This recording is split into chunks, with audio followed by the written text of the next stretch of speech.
할렐루야. 아멘. 우리 앞뒤좌우 이렇게 인사하겠습니다. 기도의 자리에 잘 나오셨습니다. 네. 한 번 더 인사할 때 성도님이 은혜의 주인공이십니다. 인사하겠습니다. 성도님이 은혜의 주인공이십니다. 아멘. 오늘 이 저녁에 우리에게 주신 하나님의 말씀은 역대하 33장 우리 8절에서 9절 말씀을 함께 우리 합독하도록 하겠습니다. 역대하 33장 우리 8절과 9절 말씀입니다. 제가 가진 성경으로는 703면에 있습니다. 역대하 33장 8절과 9절 말씀 우리 한 목소리로 우리 합독하도록 하겠습니다. 시작. 만일 이스라엘 사람이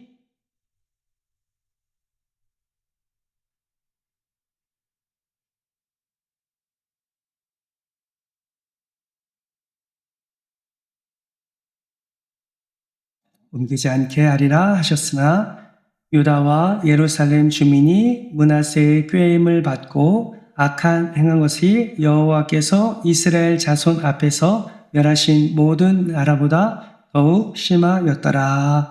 아멘. 여러분, 사람은 똑똑할까요? 똑똑하지 않을까요? 질문입니다. 사람은 똑똑할까요? 똑똑하지 않을까요? 똑똑한 것 같으면서도 한편으로는 똑똑하지 않는 것 같습니다. 많은 것을 듣고 많은 것을 배우고 또 많은 것을 보면서 많은 것을 경험하지요. 그리고 그 경험이 모든 사람에게 각자의 지식과 또 지혜로 또 쌓여져 갑니다. 그러나 한편으로 생각해 볼 때에 사람들은 무엇인가 중요한 것을 결정하거나 선택할 때에 정답을 알고 선택하는 것이 굉장히 많지 않다라는 사실도 우리는 잘 알고 있습니다. 그래서 어떠한 선택을 할 때 고민하고 또 고민하고 또 고민해서 정답을 선택하는 것이 아니라 최선의 것을 선택하며 그렇게 살아가지요. 이 세상에 몇 명이나 정답을 알고 자신의 문제와 자신의 고통과 연약함을 선택하고 결정한 사람이 과연 몇 명이나 될까요? 시카고대 교수이자 경제학 베스트셀러 저자인 미국의 스티븐 레비라는 교수는 한 가지 재미있는 사회적 실험을 했다고 합니다. 이 교수는 인생에 있어서 중요한 결정을 하기 어려운 사람들을 위해서 하나의 사이트를 만들었습니다. 그 사이트는 어떤 사이트였냐면 동전 던지기 사이트였습니다. 여러분, 이 사이트는 동전을 던져서 내가 이것을 할지 말지를 결정하는 그런 게임을 통해서 결정하는 그런 사이트였습니다. 여러분, 이 사이트에 이 게임에 몇 명이나 참여했는 줄 아십니까? 약 2만 명 넘는 사람이 이 게임에 참여했다고 통계로 나왔습니다. 그런데 자세히 그 통계에 분석을 해보니까 그 중에 60% 이상의 사람들, 그러니까 약 1만 2천여 명의 사람들은 그 던져진 동전대로 인생의 문제를 결정했다라는 것이죠. 동전 사이트를 통해서 무엇을 결정한 사람들, 그 결정한 것이 무엇인지를 한번 살펴보니까 그 1만 2천 명 정도 되는 사람의 50% 되는 그 사람이 약 6천 명 정도 되는 사람이 결혼이나 이혼이나 또 퇴직이나 이직, 이러한 인생의 정말 중요한 문제들을 이 동전 던지기 사이트를 통해서 결정했다라고 통계로 나왔습니다. 여러분, 인생의 문제의 선택과 결정이 얼마나 어려우면 어떤 사람들은 또 많은 사람들은 이러한 동전 던지기 사이트로 그것을 결정할까요? 개인의 일도 결정과 선택이 너무나 어려운데 한 가족을 책임지는 가장이나 한 회사를 책임지는 사장처럼 인생의 많은 것들을 더 감당해야 될 사람들의 고민과 염려와 선택과 결정은 참으로 어렵지 않나라는 생각을 해보게 됩니다. 이런 생각을 해볼 때에 한 나라를 다스리는 왕은, 한 나라를 통치하는 대통령은 얼마나 많은 고민과 염려 가운데 고통과 그 걱정 가운데 사로잡혀 살아갈까요? 그래서 그런가 수많은 왕들의 수명이 그렇게 길지 않음을 우리는 알 수 있습니다. 여러분 조선왕조 500년 가운데 왕이 몇 명인지 아십니까? 27명이거든요. 27명의 왕의 평균 수명이 혹시 몇 세인지 아십니까? 그 평균 수명을 보니까 44세라고 합니다. 왕의 평균 수명이 44세래요. 조선시대 양반들의 평균 수명이 55세였다고 하니까 약 11살이나 11년이나 짧은 생을 더 살지 못하고 그렇게 생을 마감한다라는 것이죠. 여러분 한번 생각해 보세요. 왕은 산의 진미를 먹지 않습니까? 매일같이 명의들을 통해서 검진을 받으며 살지 않습니까? 자신이 가진 권력과 자신이 가진 권세를 가지고 하고 싶은 것도 할 수 있지 않습니까? 그런데 왜 왕들은 이렇게 일찍 죽을까요? 문헌을 보면 이 왕들이 하루에 결정하고 처리해야 할 업무가 상당했다라고 말합니다. 그 업무가 얼마나 많았는지 왕의 업무를 만기라고 이야기를 했다고 합니다. 만기. 여러분이 아시는 이만기가 아니고요. 만기라는 이름의 의미는 뭐냐면 아침부터 저녁까지 왕이 결정하고 선택해야 하고 직무해야 할 일들이 만 가지나 된다라고 해서 만기라고 일컬었다고 합니다. 여러분 이러한 정신적 스트레스에 노출된 왕들은 주로 중풍이나 뇌출혈 같은 그런 질병으로 죽었다고 합니다. 얼마나 힘들면 그렇게 생을 일찍 마감했을까요? 여러분 이것은 조선왕조 500년뿐만 아니라 지금까지 수많은 나라에 서왔던 왕들도 공통적으로 경험한 그런 아픔일 것입니다. 이스라엘의 왕, 남유다의 왕도 마찬가지죠. 자기 나라의 백성들을 또 어떻게 건강하게 또 나라를 어떻게 부강하게 잘 세워갈지를 선택하고 결정해야 하기 때문에 그들의 책무, 그들의 책임, 그들의 고통과 그들의 연약함은 매일의 삶 속에서 그들의 삶을 힘들게 했을 것입니다. 오늘 수많은 결정과 수많은 선택, 수많은 그 어떠함에 놓여 있는 한 왕을 오늘 말씀을 통해서 함께 살펴보려고 합니다. 그런데 이 왕은 안타깝게도 정답이 있음을 알면서도 잘못된 선택과 결정을 한 왕입니다. 여러분 이 왕의 이름이 무엇입니까? 므낫세 왕입니다. 여러분 므낫세 왕은 어떤 왕일까요? 세상의 평가도 수많은 사람들의 평가도 중요하지만 므낫세 왕에 대한 하나님의 평가가 가장 중요한 평가일 것입니다. 우리가 읽지는 않았지만 역대하 33장 2절 말씀에 보면 므낫세 왕에 대한 하나님의 평가가 기록되어 있습니다. 우리 화면을 보면서 2절 말씀을 같이 한번 읽어볼까요? 함께 읽겠습니다. 시작. 여호와 보시기에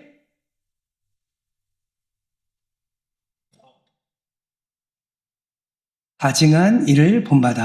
아멘. 여러분 하나님의 평가는 무엇입니까? 그가 곧 므낫세가 가증한 일을 본받아 행했다라고 말씀하고 있습니다.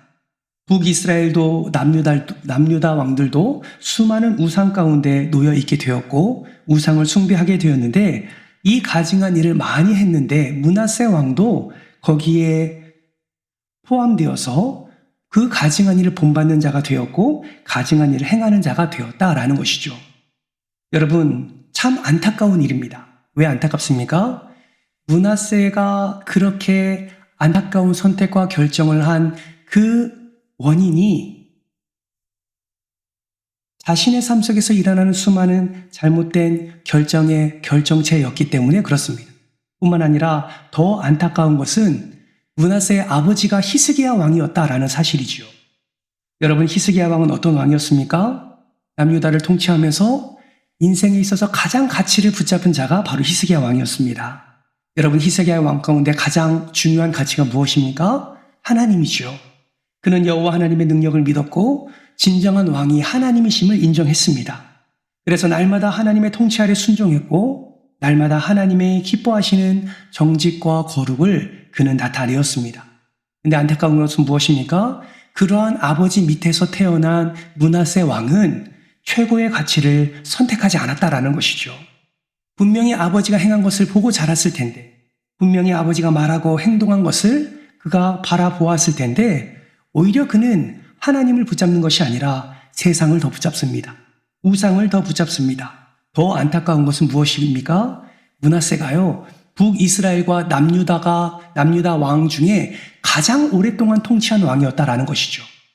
몇 년 동안 통치했습니까? 무려 55년 동안 통치했습니다. 이 말은 무엇을 의미합니까? 55년 동안 남유다를 통치하는 동안에 55년 동안 하나님을 선택하지 않았고 55년 동안 세상 가운데 거했고 55년 동안 끝까지 우상에 매여 살았다라는 것을 의미하는 것이죠. 여러분, 히스기야가 다 헐어버린 산당을 므낫세가 다시 세웁니다. 바알을 다 무너뜨렸지만 다시 그 아들 므낫세가 제단을 쌓습니다. 아세라 목상을 다 깨트려 버렸음에도 불구하고 므낫세는 다시 아세라 목상을 세웁니다. 1월 성신을 향해 경배합니다. 히스기야는 생각지도 못했던 몰렉신까지 섬겨서 자신의 아들을 그 불로 지나가게 하는 인신 제사도 므낫세는 허용합니다. 많은 선지자들을 탄압합니다. 무당들에게 그의 마음을 내어놓습니다. 그의 죄악이 얼마나 컸는지 열왕기하 21장 12절은 그 땅에 하나님이 재앙을 내릴 것이라고 말씀하고 있습니다. 한번 확인해 볼까요? 열왕기하 21장 12절 말씀 같이 한번 읽겠습니다. 시작. 그러므로 이스라엘의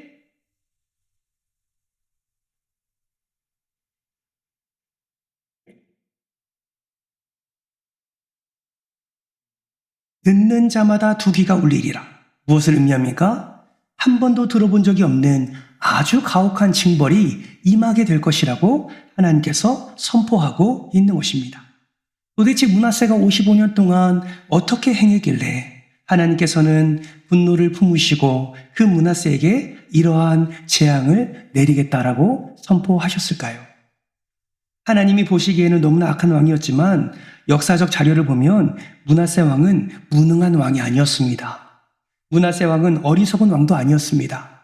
하나님의 관점에서는 가장 악하고 가장 가증스러운 일을 행하는 왕이었지만 그 역사적 관점에서 정치적으로나 경제적 관점에서 보았을 때는 정말 므낫세는 참 괜찮은 왕이었습니다. 므낫세는 왕이 되면서 히스기야 시절 전쟁으로 피폐해진 지역을 굉장히 빠르게 복구합니다. 여러 발전된 건축물들을 많이 지었습니다. 또 지역을 발전시키면서 그 지역마다 인구도 증가했습니다. 제법 살만했다라는 것이죠.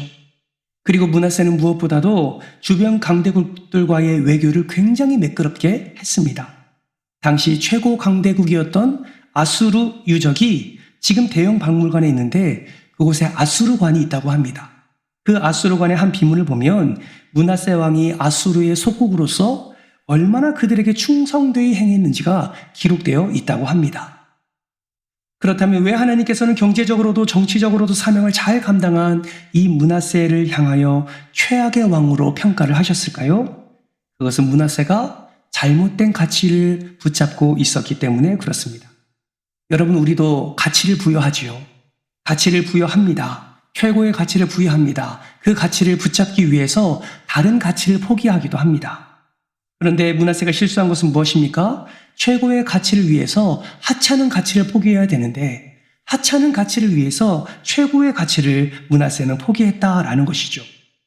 여러분, 아무리 정치를 잘하면 무엇합니까? 아무리 나라를 부유하게 하면 무엇합니까? 하나님께서는 그를 향해서 최악의 왕이다라고 평가를 내리고 있습니다. 그 최악의 상황의 결과는 무엇입니까? 여러분, 나중에 므낫세는요, 그 자신이 잘해왔던 정치력이 결국 뒤집어져서 결국 포로가 되어 끌려가게 되었고 그 므낫세가 다스렸던 그 민족은 점점 쇠락의 길을 걷다가 망하게 되는 것을 성경은 이야기하고 있습니다. 아무리 역사적으로, 아무리 정치적으로, 아무리 경제적으로 잘했다 할지라도 하나님이 악하다라고 결론 내리시면 결국은 그 인생은 망하는 인생이 된다라는 것이죠. 저는 저와 여러분 모두가 망하는 인생이 되지 않기를 소망합니다. 여러분 모두가 다 가치 없는 것에 매여 있는 것이 아니라 최고의 가치를 붙들며 하나님이 허락해 주신 생명의 은혜를 맛보며 살아가는 여러분 되시기를 주님의 이름으로 축복합니다. 그럼 여러분, 우리는 하나님이 기뻐하시는 가치, 그 어떤 가치를 붙잡고 살아가야 할까요? 오늘 이 시간에는 두 가지를 함께 살펴보려고 합니다. 첫 번째는 하나님 말씀에 가치를 두는 인생이 되어야 합니다. 여러분, 하나님께서는 가나안 땅에 이스라엘 백성들을 정착시키면서 언약을 세워주셨습니다. 그 언약의 내용이 무엇입니까? 굉장히 단순합니다. 하나님의 말씀에 순종하면 너희가 복을 받고 하나님의 말씀에 순종하지 않으면 너희가 저주를 받는다라는 것이죠. 아주 심플하면서도 명확한 언약이었습니다. 그 언약의 내용이 오늘 우리가 읽은 8절 말씀에도 나옵니다. 다시 한번 그 언약의 내용을 한번 확인해 볼까요? 8절 말씀 같이 한번 읽겠습니다. 시작. 만일 이스라엘 사람이 내가 명령한 율례와 규례를 지켜 행하면 내가 그들의 발로 다시는 그의 조상들에게 정하여 준 땅에서 옮기지 않게 하리라 하셨으나. 여러분 지금 역대하 33장 8절 말씀에 그때의 언약을 언급했다라는 것은 무엇을 의미합니까? 이 언약의 내용이 므낫세도 알고 있다라는 것이죠. 그런데 이 므낫세는 이 언약의 내용을 알면서도 지금 어떻게 행동하고 있습니까? 하나님의 말씀에 순종만 하면 절대로 쫓겨나지 아니하고 멸망하지 아니하는데 이 약속의 내용을 알면서도 므낫세는 지키지 않았다라는 것이죠. 그 내용이 9절에 나와 있는 거예요. 9절 말씀도 같이 한번 다시 읽어볼까요? 9절입니다. 시작. 유다와 예루살렘 주민이 므낫세의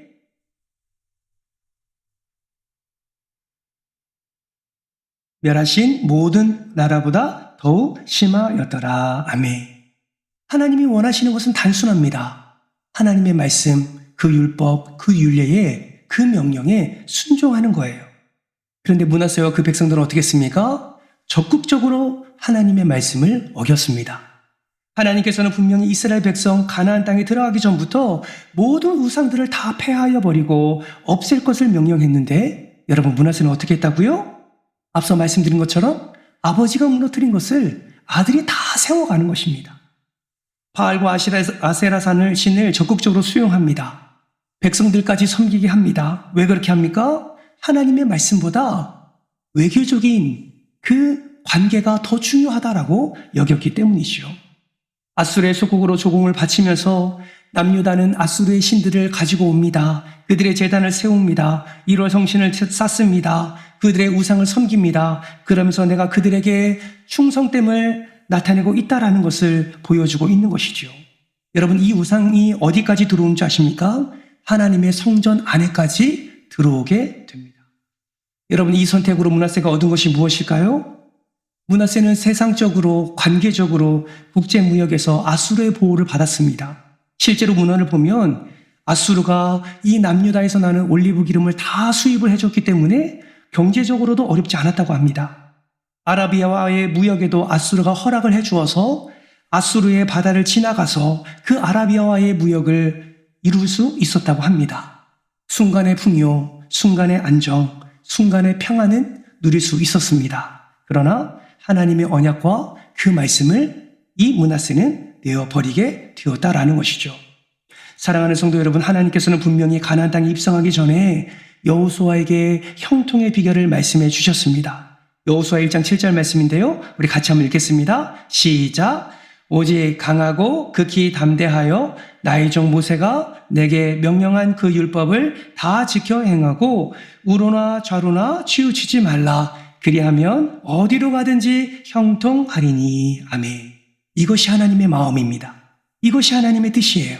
이것이 하나님의 명령입니다. 그러나 므낫세는 하나님의 형통을 내어버립니다. 세상에서의 형통을 찾습니다.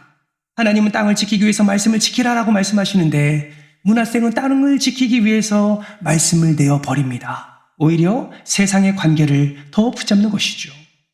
결과는 참혹했습니다. 끌려갔습니다. 멸망당했습니다. 결국 므낫세는 하나님의 심판을 피할 수가 없는 것이죠. 사랑하는 성도 여러분, 우리는 어떻습니까? 한 가정의 가장으로, 또 한 교회의 또 성도로, 또 여러 직분을 담당하는 자들로, 하나님을 믿는 그리스도인으로 여러분 우리는 얼마나 말씀에 순종하고 그 말씀의 가치를 우리가 잘 붙잡고 있습니까? 여러분 지금 평안하다, 안정하다 이것이 중요한 것이 아니라 내가 얼마나 이 말씀의 가치를 붙잡고 있느냐가 더 중요하다는 사실을 반드시 기억하시기 바랍니다. 므낫세도 경제적으로 부유했다니까요. 므낫세도 정치적으로 안정적이었다니까요. 그러나 하나님이 악하다라고 평가하시면 결국 심판을 면할 수가 없는 것입니다. 내가 얼마나 말씀의 가치를 잘 붙잡고 있는지 다시 한번 점검해보는 저와 여러분 되시기를 주님의 이름으로 축복합니다. 세상에서 오는 세상에서 오는 복, 여러분 그것은 잠시 잠깐의 우리의 만족을 허락해 줄 수 있지만 여러분 그것은 진짜가 아닙니다. 그것은 가짜입니다. 진정한 복은 오직 하나님으로부터 나온다라는 사실을 반드시 기억하시기를 주님의 이름으로 축복합니다. 그 하나님께로부터 나온다는 것은 이미 우리에게 허락해 주신 말씀으로부터 나온다는 것을 의미합니다. 이 말씀의 가치를 꼭 붙잡으시기를 주님의 이름으로 축복합니다. 어떠한 형편에 있든지 어떤 상황 가운데 있든지 어떠한 연약함 가운데 있든지 지금 내가 말씀을 붙잡고 있다면 그 사람은 복을 누릴 자임을 여러분 반드시 기억하시길 바랍니다. 정말 바라고 소망하기는 여러분이 복을 누릴 자로 하나님의 그 놀라운 사랑과 놀라운 은혜를 풍성히 누리는 여러분 되시기를 주님의 이름으로 축복합니다. 두 번째 어떤 가치를 우리는 붙잡아야 됩니까? 하나님을 의지하는 삶의 가치를 우리는 붙잡아야 합니다. 여러분 역대하 33장 6절 말씀을 같이 한번 볼까요? 함께 읽어보겠습니다. 6절입니다. 시작. 또 흰놈의 아들 골짜기에서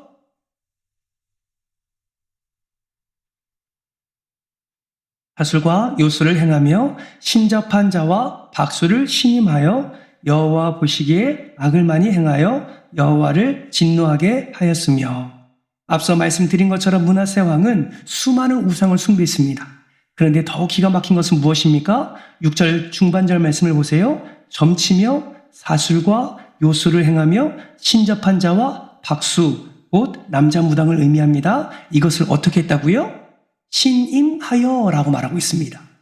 여러분 신임하다 라는 이 단어는 단순히 어떤 상담을 받았다, 컨설팅을 받았다, 그냥 믿었다라는 단순한 의미가 아닙니다. 이 신임하다라는 것은 어떤 의미가 있냐면 높은 관리에 임명하다라는 의미가 있습니다. 무엇을 의미합니까? 므낫세는 이방신의 목소리를 내는 그 무당들을 높은 관직에 등용해서 늘 자신의 옆에 두면서 하나님의 음성이 아니라 악한 것의 음성을 듣기를 기뻐했다라는 것이죠. 하나님을 믿는 백성의 왕이 무당을 찾는 것도 어이가 없는데 그를 높은 관직에 등용하여서 항상 옆에 끼고 그의 말을 들으며 그렇게 살아왔다라는 것입니다. 이것은 무엇을 의미합니까? 그의 모든 인격이 하나님을 떠난 사람이 되었다라는 것을 우리에게 보여주고 있는 것입니다. 사랑하는 성도 여러분, 여러분은 지금 누구를 의지하고 계십니까? 이런 질문을 우리가 받으면 항상 우리는 이렇게 고백합니다. 내 마음 깊은 곳에 계신 하나님을 의지하고 있습니다. 이렇게 만약에 고백을 하고 있다면 이러한 고백이 여러분의 인생 가운데 끝까지 고백되어지는 믿음의 고백이 되시기를 주님의 이름으로 축복합니다. 그런데 저도 경험해 보니까요, 알겠더라고요. 깊은 풍랑, 거친 풍랑이 우리에게 다가왔을 때 내가 진짜 달려가는 곳, 내가 진짜 의지하는 것이 하나님이 아닐 때도 있다라는 사실을 우리는 많이 경험해 봅니다. 여러분은 어떠신가요? 여러분의 인생에 거친 풍랑이 왔을 때 여러분은 하나님만을 의지하고 계십니까? 아무런 대답이 없는 거 보니 하나님만을 의지하지 않은 것 같네요. 우리는요, 연약한지라 내 눈에 보이는 것, 내 귀에 들리는 것에 의지하기가 너무 쉽습니다. 우리 눈에 당장 보이는 그 사람, 우리에게 들리는 그 방법들을 내 마음에 둘 때가 너무나 많다라는 것이죠. 그러나 여러분 꼭 기억하십시오. 세상의 그 어떤 사람도, 세상의 그 어떤 방법도 우리의 모든 거친 풍랑을 해결해 줄 수가 없습니다. 하나님께서는 시편 146편 3절에서 5절까지 우리에게 분명히 말씀하고 있습니다. 3절부터 5절까지 우리 한 목소리로 읽을 텐데 또박또박 나에게 주신 말씀으로 생각하면서 같이 한번 합독해 볼까요? 함께 읽겠습니다. 시작! 귀인들을 의지하지 말며 도울 힘이 없는 인생도 의지하지 말지니 그의 호흡이 끊어지면 흙으로 돌아가서 그날에 그의 생각이 소멸하리로다. 야곱의 하나님을 자기의 도움으로 삼으며 여호와께 하나님께 자기의 소망을 두는 자가 복이 있도다. 아멘. 여러분 당장 눈에 보이지 않고 귀에 들리지 않아도 우리의 유일하며 가장 안전한 피난처는 우리 여호와 하나님이신 줄 믿으시기를 주님의 이름으로 축복합니다. 그러면 우리는 우리에게 복이 되시는 이 하나님을 끝까지 의지해야 될 줄 믿습니다. 그러면 어떻게 의지해야 될까요? 여러 가지 방법이 있겠지만 가장 중요한 것이 무엇이냐면 바로 기도입니다. 여러분, 기도는 많은 사람들이 보기에 정말 미련해 보입니다. 특별히 믿지 않는 자들이 볼 때 정말 쓸데없는 시간 낭비인 것처럼 보일 때도 있습니다. 그런데 우리는 압니다. 성경의 믿음의 선배들, 신앙의 선배들, 그 위대한 기적을 경험한 그 선배들의 그들의 삶을 보면 그들의 기적은, 그들의 은혜는, 그들의 형통은, 그들의 역전은 항상 기도를 통해서 일어났다는 사실을 우리는 알고 있습니다. 그런데 오늘 본문 말씀 속에 또 므낫세 인생 가운데 가장 안타까운 것은 무엇입니까? 그러한 믿음의 선배들과는 다르게 여호와께 간구했다라는 내용이 없다라는 것입니다. 여호와께 간구하였더라라는 이 흔한 문장이 므낫세의 55년 통치 가운데 나오지 않는다라는 것이죠. 자신의 눈에만 보이고 귀에 들리는 방법만 찾고 의지했던 것입니다. 사랑하는 성도 여러분, 여러분은 얼마나 하나님을 의지하고 계십니까? 얼마나 하나님께 기도하고 계십니까? 여러분, 우리 인생에 가장 가치 있는 것은 이미 성경에 다 기록되어 있는 줄 믿습니다. 성경에서 말씀하시는 모든 말씀이 우리의 삶 가운데 은혜로 임하게 되기 위해서는 우리는 항상 하나님을 의지해야 될 줄 믿습니다. 기도를 통해서 하나님께 나아갈 때 하나님께서는 우리의 그 간절함과 그 간구함을 아시고 우리의 삶에 필요한 것으로 채워주실 줄 믿습니다. 여러분, 한국교회 역사도 보세요. 언제 진정한 부흥, 언제 진정한 형통의 은혜를 누렸습니까? 기도가 회복될 때였습니다. 여러분, 가장 대표적인 것이 1907년 평양 대부흥 운동이지요. 이 평양 대부흥 운동이 얼마나 큰 기도 운동이었는지 이것을 목격했던 미국 부흥사 데이비스 목사가 그 당시 한국교회의 기도의 모습을 다음과 같이 기술했다고 합니다. 우리 화면을 보면서 같이 한번 읽어볼까요? 글씨가 좀 작지만 보이는 대로 같이 한번 읽어보겠습니다. 시작! 한인들은 영혼을 위하여 매우 열심히 기도하고 있다. 그들의 강렬하고 단순한 신앙은 기독교 국가인 우리들을 부끄럽게 하고 있다. 지난 겨울 송도에서 부흥회가 몇 차례 열렸는데 교인들은 의뢰의 밤 집회 후에는 산에 올라가서 얼어붙은 맨 땅에 엎드려 성신 강림을 위하여 하나님께 울며 기도했다. 아멘. 여러분, 이 목사님의 간증은 무엇을 말해주고 있습니까? 이 나라를 지킨 것은 그 어떤 유명한 정치와 경제인이 아니다라고 말하고 있는 것입니다. 오직 믿음의 선배들의 기도를 통해서 그 얼음바닥에서 엎드린 채 하나님만을 간절히 구했던 그 기도의 자리를 통해서 이 나라가 지켜졌다라고 말하고 있는 것입니다. 여러분, 왜 믿음의 선배들은 기도에 목숨을 걸었습니까? 그 어떤 것도 하나님보다 더 가치 있는 것이 없다라고 확신했기 때문에 그렇습니다. 그러므로 여러분, 기억하십시오. 정말 여러분의 인생에 하나님의 최고의 가치 있는 분이다라고 믿고 고백하신다면 여러분, 그 하나님을 꼭 붙잡으시고 날마다 기도의 자리로 나아가 하나님을 의지하는 여러분 되시기를 주님의 이름으로 축복합니다. 기도의 자리를 지켜주십시오. 가정을 위해서도 기도해야 되고 나라와 민족을 위해서도 기도해야 될 줄 믿습니다. 특별히 오늘날 우리가 더 마음을 다해서 나라를 위해서 기도해야 되지 않겠습니까? 더 마음을 다해서 기도하실 때 하나님께서 믿음의 선배들에게 허락해 주신 놀라운 기도의 응답과 그 형통의 은혜를 우리와 우리 가정과 이 나라에도 부어주실 줄 믿습니다. 말씀을 마무리합니다. 베드로는 우리에게 너희는 택하신 족속이요 왕같은 제사장이요 거룩한 나라요 그의 소유가 된 백성이라고 말했습니다.